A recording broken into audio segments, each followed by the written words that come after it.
two people may love each other a lot, but it doesn't mean they can live together.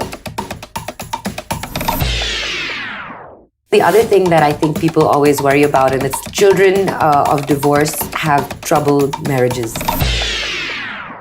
We grew up thinking or imagining that our parents are superheroes, and they're not. Hi, I'm Malini, and welcome to another episode of The Girl Tribe. Hi everyone, welcome back to The Girl Tribe. I'm so happy that today I'm sitting on my pink sofa with Mirza, who is an actress, a social activist, and a major environmentalist. And today you're going to find another side of her that I'm so happy that she's sharing with me, hopefully for the first time. Actually, it is. Yeah. And it's really strange to hear you say Mirza. I know, it's like very formal and serious. But on that note, I'm going to tell everyone a couple of things that I found out about you, which I thought were really sweet. I didn't know you were half German, by the way. You didn't? No. Anyway, the other thing is that you are an avid painter, which I think I knew a little bit about. And my favorite thing is that you have a baby rhinoceros named after you now. Yeah. That is adorable. This is a great first child to have. Yeah. So I'm very grateful. When I asked you if we can talk about a few things that are quite personal, I wasn't sure what you would say. So of course I sent you this long list because, I think especially in the world of celebrity, everyone has become so cautious about what they talk about. And you have to be so careful because everyone twists everything you say. And I'm sure you've experienced that too.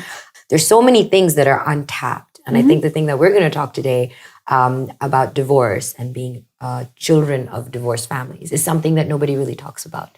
I find that really strange, Malini, because these facts have, since I started working in the industry, I've always been very open about the fact that my biological father was German, my stepfather was Muslim, I've taken on his surname.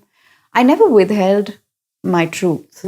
But for some reason, no one ever cared to explore this facet of my life or ask me any questions about it. Because I think there's more of an awkwardness for the people who discover your truth than there is for you yourself. Yeah, absolutely. So I really kind of want to start at the beginning with this because I think it's important for people to understand. So how old were you when your parents divorced? I was 4 when they, 4.5 when they informed me that they were going to separate. How did they say it? So that's actually a very important one. So in my mind, in the child's mind, my family, my parents were ideal. My setup was ideal. It was perfect. I think I may have seen my parents fight on very few occasions, maybe once or twice. I saw one really bad fight, but otherwise I was never really exposed to the fights. So the first thing that I was startled about was their desire to separate. I remember distinctly my mother saying something to me that I will never forget. And I think it was a very early lesson in honesty. She said, two people may love each other a lot, but it doesn't mean they can live together. I love your father a lot. He loves me a lot, but we can't live with each other. Because when we live with each other, we make each other unhappy. And the truth is that I did not fully understand what they were saying, but I respected it because it was the truth. But so what happens? They tell you that, okay, now we're separating, and then suddenly you have, 2 houses? No, you have 2 rooms? 2 different homes. So the court had basically given my father the weekends and my mother the weekdays. I was more attached to my father at that age. He was my hero. In fact, in Lage Raho Munna Bhai, when I was doing the scene with Jimmy Shergill, where I speak about how my father has lied to me and how disappointed I am by that lie, I say, he is my hero. And that line came because I always perceived my father as a hero. I was very, very attached to him. So my time with him was precious. And I was most upset that somebody else had decided how much time I would get to spend with him. Right. I would wait for the weekend to go off to spend time with my father. What really created a big shift was when both of them decided to remarry. And they both married very quickly. And did they talk to you about it? They said this is happening? Yes, they did. They did. And that was crazy because I remember sports day. One sports day, I had 2 sets of parents attend. I think it's just the pure the pressure of your peers judging you, or the thought that people may be judging you, that makes you feel so uncomfortable and the thing as is, a child. as a child, you feel like you've grown up knowing this is my family unit. This is my mom, this is my dad, this is how it's supposed to be. So emotionally at that young age, like, what did you feel? It was very confusing in the beginning, but I think I just, because of the kind of people both my parents remarried and the kind of human beings they both were, like I hate calling him my stepfather, but I do it so that people don't get confused. But my stepfather was an amazing human being. They both, my stepfather and my mother consciously decided not to have another child because they didn't want to, what they believed, traumatize me any further. Because also I moved into a joint family. The atmosphere, it was totally different. Imagine moving out of a half European Indian home to a Muslim home. But it was a very liberal home. There were rules, but they weren't rules that were kind of rooted in religion or culture. They were rules for character. Right. So what happens with, when you have this new relationship suddenly you're supposed to form, and it's not like a friendship or not like a new uncle or something friendship. You're meeting. It was friendship. So how do you build that? I think the first thing that my stepfather made very clear to me was that he would never take the place of my father, and that he was not my father. He was my friend. And he would only be my father the day I chose for him to be my father. Yeah. So you talked about your relationship with your stepfather. What about with your stepmother? I didn't really get much time with her because it was a very, very difficult marriage in the sense that her family was against my father marrying her, so they had to kind of go away. The big shock was that suddenly one day my father disappeared. He didn't want anybody to find out where he was with her because they'd kind of run away. Oh. I remember this very short phase when my father had taken this really quaint home in the outskirts of Hyderabad. And my stepmother showed up one day to pick me up, to take me to him. And I was with them for 15 days, and it was the most magical 15 days because she was pregnant. And she was wonderful, absolutely wonderful. I loved her. They were both very, very good with each other. And I think I was just really happy to see my father happy with her, with my stepmother. And she was pregnant, so it was wonderful. So then what was that like? Because then you had a step brother or a sister? She actually had my stepbrother after my father passed away. So I was 9 when my father passed away. And it was crazy because I hadn't met him in a while. And I wasn't a part of the burial process or anything. So I actually didn't see, there was no closure there. None whatsoever. And I was devastated. And I'll never forget a conversation my stepfather had with me after my father passed away. He said, I had promised your father never to take his place. But now that he's no more, I want you to know that you have a father.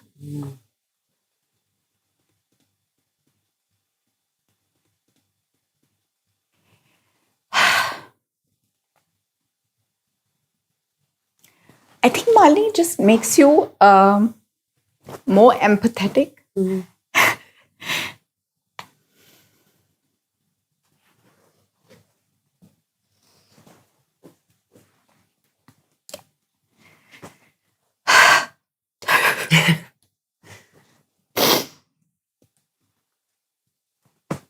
I think you just discover that your parents are human. They're fallible. They're flawed. And it's an extraordinary discovery. Because I think as children, we grew up thinking or imagining that our parents are superheroes. Yeah. And they're not. A lot of people say stupid things like, your childhood was robbed. Far from it. The thing is that I'm sure a lot of people who are watching in the Girl Tribe, and women especially, who may be in unhappy relationships, whatever reason, and feel like, and I've seen this happen, and I'll be honest with you, it's happened with my parents. I've seen it as well. Where they feel like, I cannot leave because of the children. And I probably haven't said this out loud before, but looking back, I kind of wish my parents had separated, because they would not have been so angry with each other all the time. And that's not the home you go home to constantly, And the other thing that I think people always worry about, and it's like, I don't know if it's true or false, is that children of divorce have troubled marriages or relationships. I'm sure you've heard this, right? Like, what is your take on that? Did it have? I think children who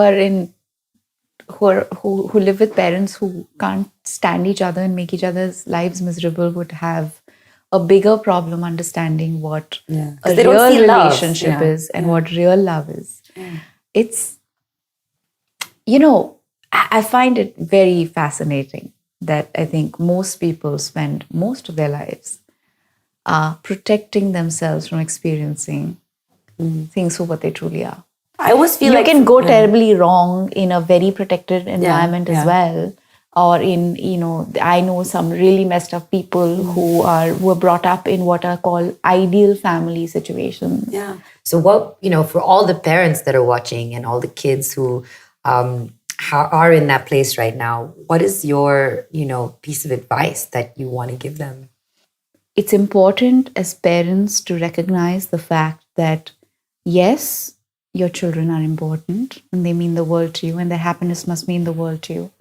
But that can't come at the cost of your own happiness. Because at the end of the day, you can never really be happy or give happiness if you're not happy yourself. So now I'm going to ask you to make a pledge for me and add it to my pledge wall so that I can keep it there and it shall inspire me. I'm so excited about this. Thank you.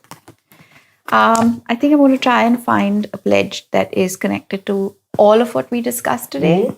My pledge is be open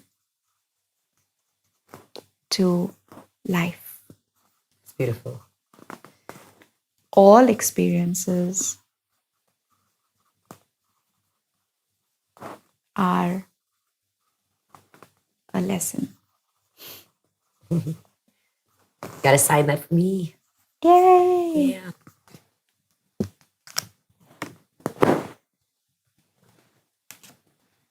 I need to keep reminding myself about this. I'll send you a picture. Okay, so I'm going to ask you to please pin this up on my Girl Tribe Wall of Fame. I will. Thank you.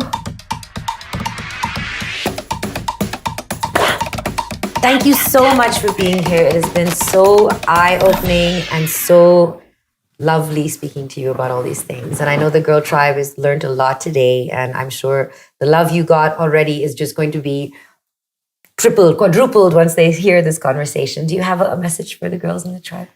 Stick together. Sisterhood for the win. And stay tuned because coming up is an absolutely incredible story about a girl warrior. So see you there. Today, I want to share with you the story of a fearless woman who has not only risen from the ashes, but has emerged stronger than ever, like a true warrior, Saloni Sinha. Her story is that of lakhs of other Indian women, and that's why I want to make sure it's heard. Saloni was born in a very liberal household where her parents always encouraged her to follow her dreams and be an independent woman. She completed her master's in linguistics from Jawaharlal Nehru University. Life was perfect until everything came crashing down. In 2005, her mother suffered from a brain stroke that left her in a vegetative state. Saloni was determined to dedicate her entire life to stand by her mother and take care of her. However, it was her mom's dream to see Saloni get married and start her own family, just like her two elder sisters. So, in 2009, Saloni got married to a man she met through her family circles and moved to Noida with him. It was merely 2 months into the marriage when Saloni realized she had married her abuser. She was forbidden from talking to her own parents. The emotional abuse grew more intense, and then the physical abuse began. Saloni's husband would beat her whenever she refused to give in to his demands. The only thing that kept her spirit alive was the support from her friends, sisters, and her brother-in-law. In 2013, life threw another curveball at Saloni when her mother passed away from a second brain stroke. Isolated and disheartened, Saloni suffered from acute depression. But she pulled through, applied for her PhD, and became a frequent visitor to NGOs and orphanages, occupying herself with helping others. However, her recovery was short-lived when one day Saloni's husband attempted to strangle her to death. This time, enough was enough. Saloni knew she had to fight back and not be the victim anymore.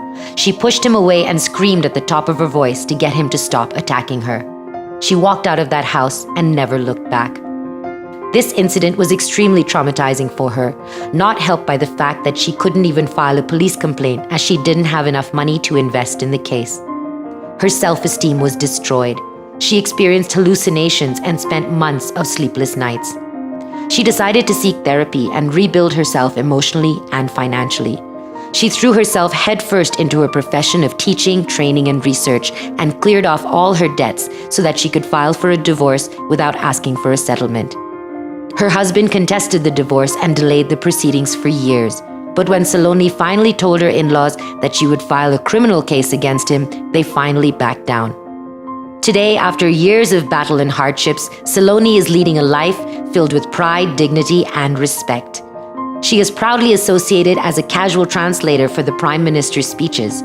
She has also won the Youth Icon Award this year for her role in Theatre for Change and Theatre for Society by the acclaimed Asmita Theatre Group.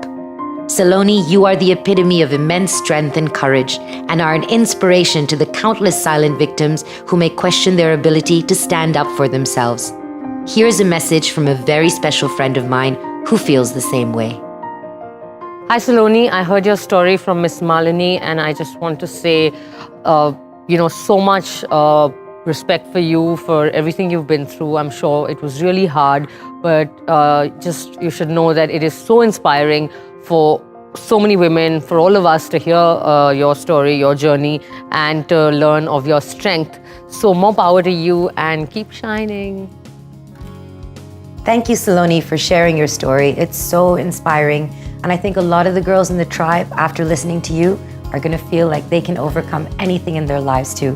So I'm going to add you now to my Girl Tribe Wall of Fame. And that's all for today's episode of The Girl Tribe. Please hit like, share, love, post a big old giant heart in the comments, and keep coming back for more. Also, I'm starting a new thread on Malini's Girl Tribe with the question, are marriage and kids really such a hurdle to your career? How many of us have been asked about our plans for marriage ad nauseum? Come join the conversation on Malini's Girl Tribe on Facebook. I'll see you guys next week. Till then, remember, let your vibe attract your tribe.